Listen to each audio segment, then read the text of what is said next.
Bonjour, je suis le pasteur Marie-Lise de l'Église de Vie Abondante Paris. Je suis vraiment dans la joie de partager cette émission Femmes chrétiennes, comme on se retrouve chaque semaine. Enfin, c'est le plaisir d'être là aujourd'hui. Bien-aimés, un grand bonjour à toutes les femmes qui nous écoutent dans le monde entier.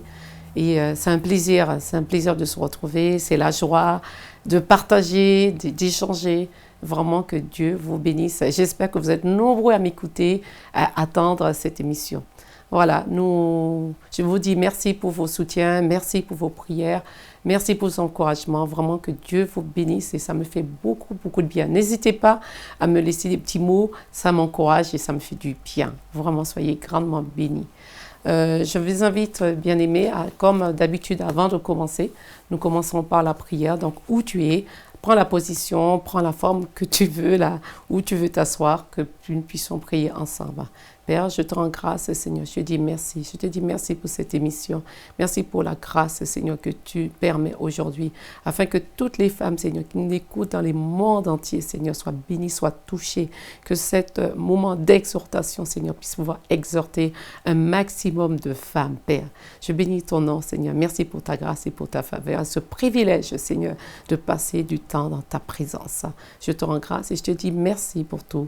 Nous avons ainsi prié. Amen. Amen, amen, amen. Bien-aimé où tu es, je t'invite à ouvrir ta Bible et nous allons lire Proverbes chapitre 24 et nous allons lire le verset 3 et 4. Nous y sommes, Proverbes chapitre 24, versets 3 et 4. Je lis au nom de Jésus. C'est par la sagesse qu'une maison s'élève et par l'intelligence qu'elle s'affermit. C'est par la science que les chambres se remplissent et tous les biens précieux est agréable. Amen. Je t'invite aussi à ouvrir Proverbes chapitre 14, verset 1. Nous y sommes, Proverbes chapitre 14, verset 1.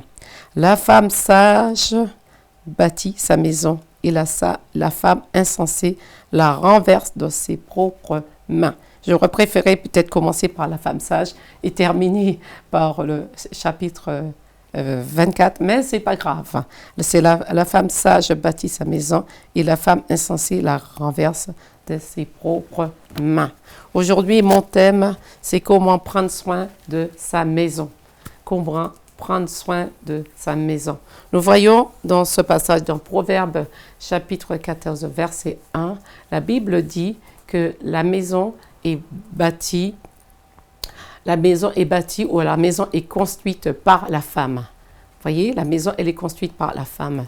Ça veut dire que nous sommes des gestionnaires de la maison, comme Adam a été le gestionnaire dans le jardin. Donc, nous sommes des gestionnaires de la maison. C'est-à-dire aussi que Dieu approuve que notre maison soit bien, que notre maison soit bien bâtie. Ça, c'est le désir du Seigneur. Ça, c'est ce que Dieu désire pour nous. Ma fille, si tu pries, si tu jeûnes, si tu sers Dieu, si tu travailles, mais ta maison est sale, il y a un problème. Quelque chose ne va pas. Quelque chose ne va pas. Cela veut dire que la première mission pour la femme chrétienne, c'est d'avoir une maison bien propre, c'est d'avoir une maison bien rangée. C'est la première mission que Dieu nous demande. Parce que regardez, il a donné la première mission à Adam, de gérer la maison, de gérer le jardin. Donc c'est notre première mission d'avoir une maison propre. Cela veut dire que, afin que ta maison soit bien rangée, afin que ta maison soit accueillante, afin que ta maison soit propre. Une maison propre, ça ne veut pas dire simplement que la cuisine est propre et la salle à manger n'est pas propre.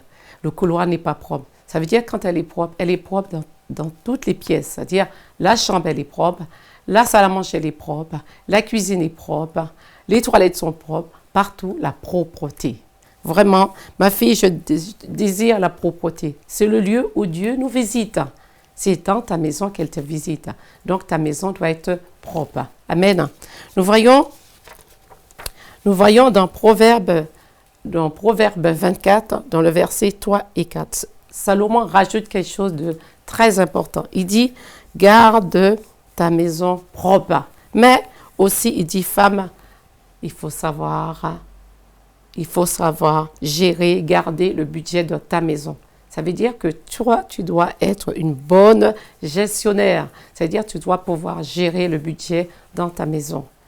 Vous savez, nous, femmes, la femme chrétienne, elle doit être une bonne gestionnaire. Ce sont des qualités qu'une femme chrétienne doit avoir. Amen. Ma fille, tu as la responsabilité de gérer la gestion de ta maison. C'est-à-dire tout ce qui est le quotidien de la maison, les courses, c'est à toi de le faire. C'est pas à ton mari, c'est à toi de les faire. De garder toutes les opérations, de savoir de gérer tous les budgets, toutes les opérations dans le foyer. Tout ce qui est matériel du quotidien, tu dois savoir le faire. Amen. Amen. Moi, j'ai trouvé une bonne méthode pour faire mes courses. À chaque fois qu'il y a quelque chose qui diminue dans la maison, j'ai mis une feuille sur mon réfrigérateur et je note.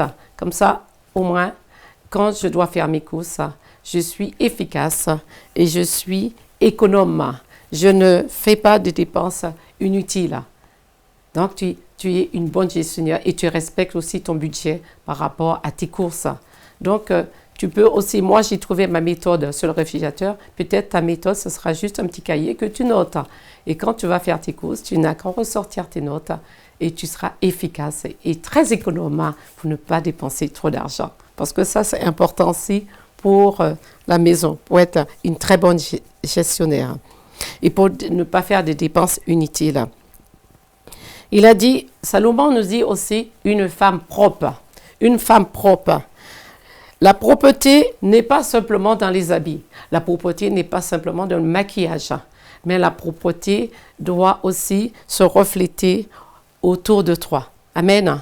Ça veut dire que être propre intérieurement, extérieurement. Quand je te dis propre intérieurement, ça veut dire que tes sous-vêtements doivent être propres. Ça veut dire que ton soutien-gorge doit être propre. Ton t-shirt doit être propre. Tu dois être une femme propre.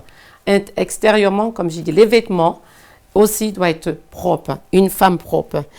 Être ordonnée. Amen. Une femme propre, c'est une femme ordonnée. Amen. Une femme propre, c'est une femme organisée. Une femme propre, c'est une femme méthodique. Amen. Ma fille, soit une femme propre dans tous les aspects. Une femme propre, c'est une femme qui est aimée naturellement. Une femme propre, c'est une femme qui est chouchoutée. Qui n'aime pas être aimée? Qui n'aime pas être chouchoutée? Toutes les femmes aiment être chouchoutées. Moi, j'aime être chouchoutée. Donc, soigne ta propreté. Amen. Dernièrement, je regardais une émission sur la femme, les terres de la femme.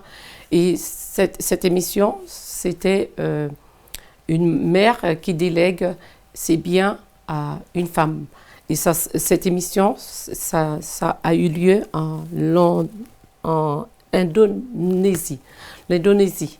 Et souvent, ce sont les femmes qui héritent les biens de la famille. Ce sont les femmes qui travaillent, ce sont les femmes qui prennent tout en responsabilité. Les hommes travaillent moins, mais les femmes travaillent beaucoup.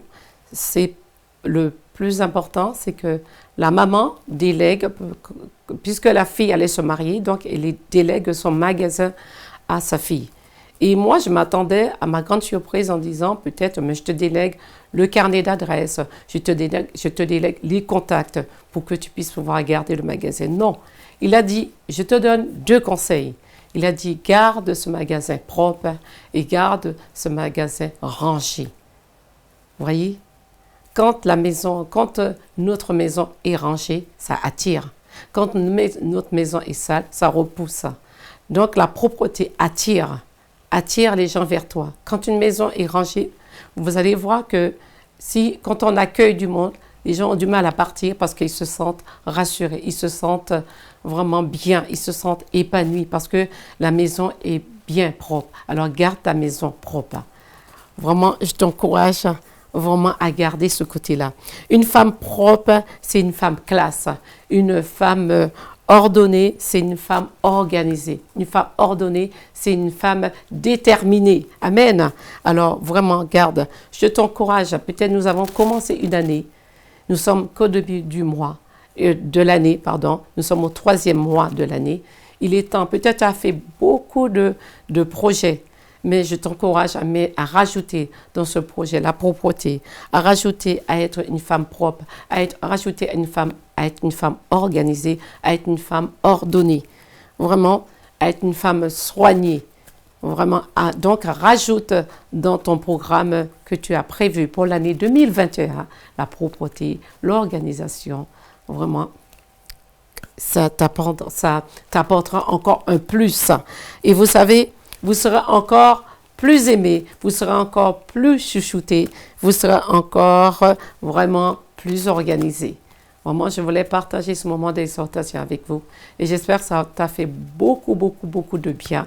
Partage autour de toi. Peut-être qu'il y a juste quelqu'un qui est peut-être perdu, peut-être qu'il a juste besoin, juste simplement d'organiser sa maison, de ranger sa maison pour que dans ses esprits, tout soit bien posé, pour qu'il puisse pouvoir réussir dans ses projets.